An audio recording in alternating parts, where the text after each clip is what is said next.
And by the way, we're going to have Sheil Kapadia on Birds 365 tomorrow. Huge. What time? Do you know exactly what time? 8:20. 8:20 tomorrow morning. Beautiful. 8:20. I'm tuned in.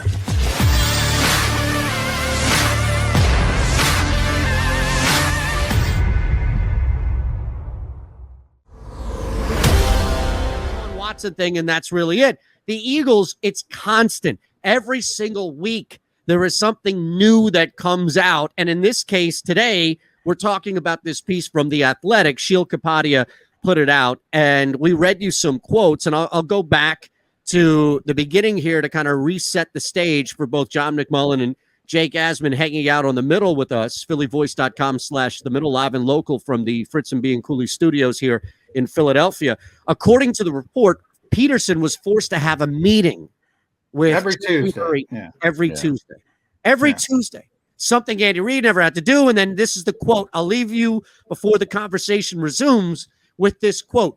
Pederson was ridiculed and criticized for every decision, one source told The Athletic. If you won by 3, it wasn't enough. If you lost on a last-second field goal, you're the worst coach in history. That's incredible. Yeah, I mean, I think, and by the way, we're going to have Sheil Kapadia on Birds 365 tomorrow. Huge. What time? Do you know exactly what time? 8:20. 8:20 tomorrow morning. Beautiful. 8:20. I'm tuned in. But yeah, we knew Jeffrey met with Doug Pederson each week. Obviously what he did. I mean, bottom line is Chip Kelly broke Jeffrey Lurie. Broke him. Absolutely broke him. And, you know, he's become a micromanager. And I don't have a problem with it. As I said, when Doug first got here in 2016 as a first-time head coach who had never done it before, I have a problem with it after he won the Super Bowl. And they didn't loosen up on the reins, so to speak.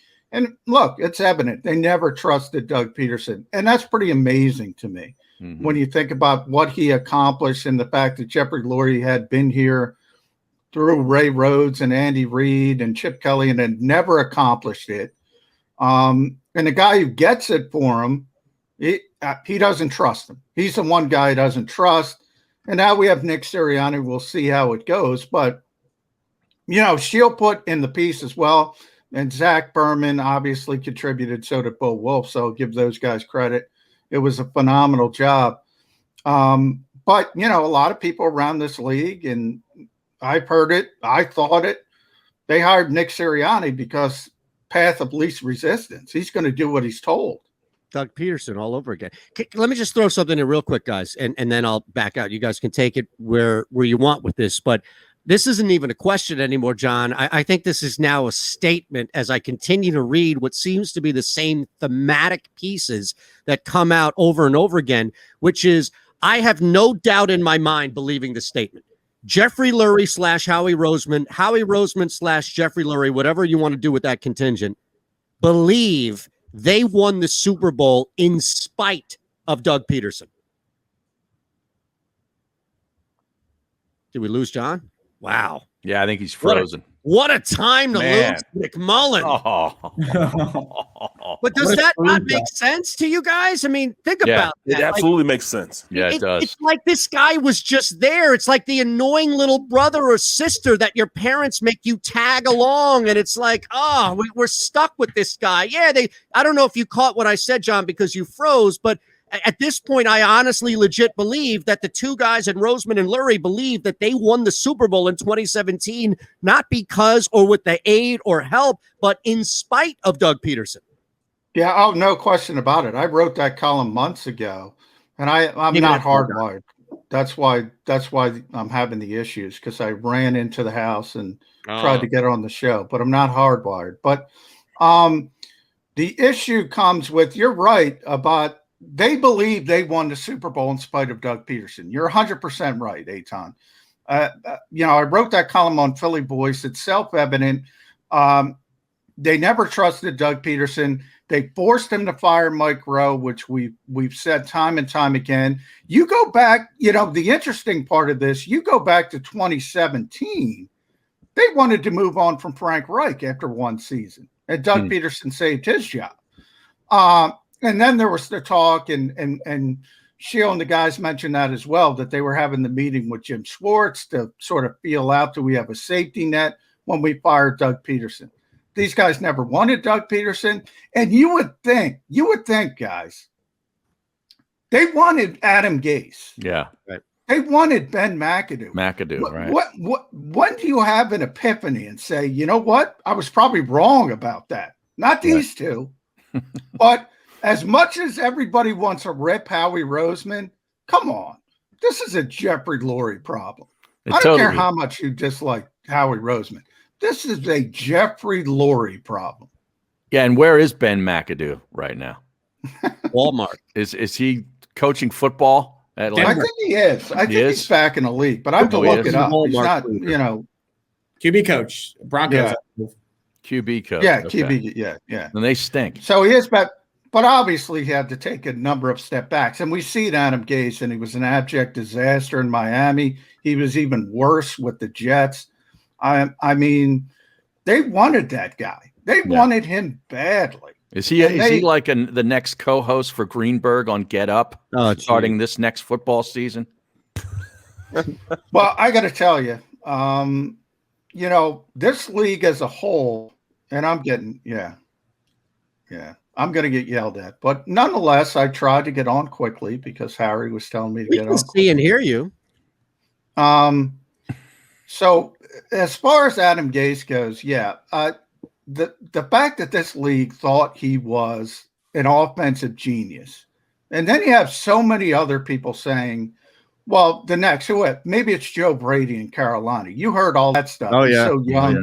He's the next innovative guy. They were saying that about Adam Gase. Right. When Peyton Manning was scoring 600 points with the Broncos and 50 touchdowns, Adam Gase was the best thing ever since Bill Walsh. So these decision makers, they never hold themselves accountable, and that defines Jeffrey Lurie.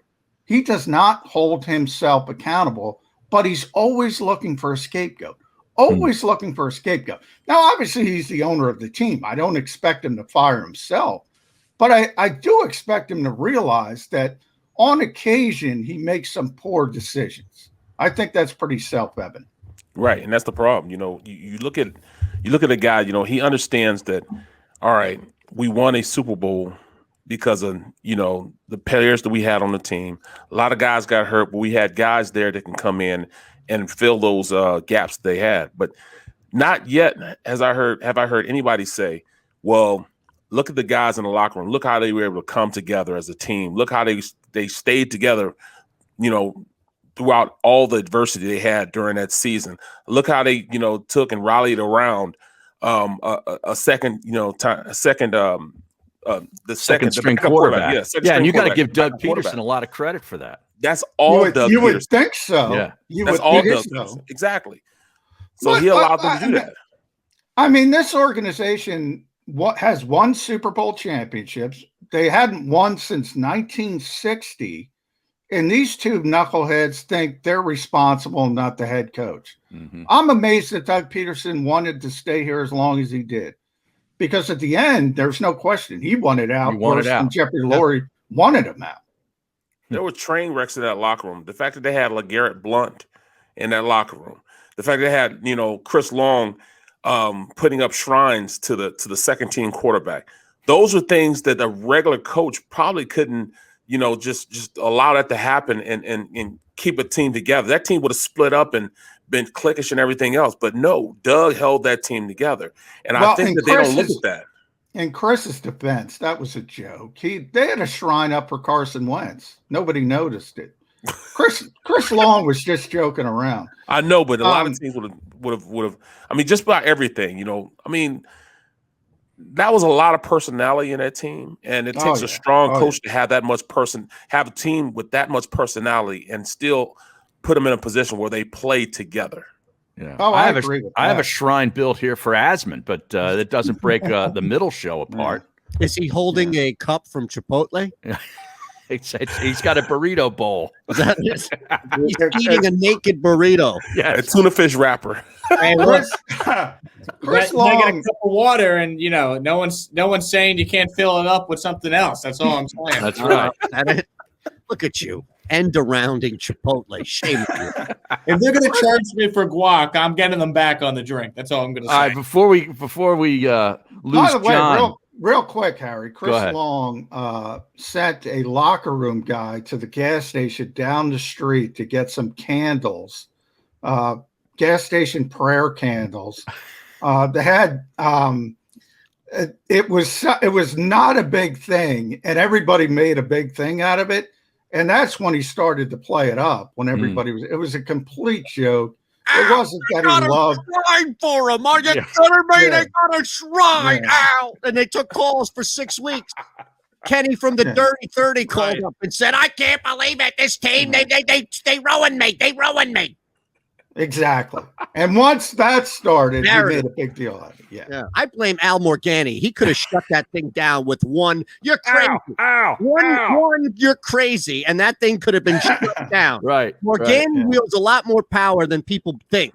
All right. Well, he chooses not to exercise it. Exactly. Right. And look, Harry, you do that all the time with me. Like you pick your fights and battles because it's exhausting going back and forth with me. Yeah. Now, before we lose John again, I got to get the best of and the worst of WrestleMania over the weekend. All right, let's do that real quick. We'll have to break. All right, we'll come back. We'll wrap the hour. It's The Middle, phillyvoice.com/The Middle in Sports Map Radio. Don't forget, Shiel Kapadia tomorrow, 8:25. Shiel Kapadia, 8:20. Birds, 365. 8:20. Yeah, we'll get a snippet of that interview and replay it on our show. Yeah. That's what we do. All right, it's The Middle. See ya. The middle. You can't have pigs in a blanket followed up by filet mignon, followed up by peach cobbler. It's too much. It's too out of control. Are you kidding me? There needs to be a sense of chocolate. I don't know who this person is. Filet mignon with Crown Royale. Vanilla ice cream and apple pie? You might as well just kick somebody in the groin. The Middle with Eitan Shander, Barrett Brooks, and Harry Mays. Weekdays from 11 a.m. to 1 p.m. Eastern.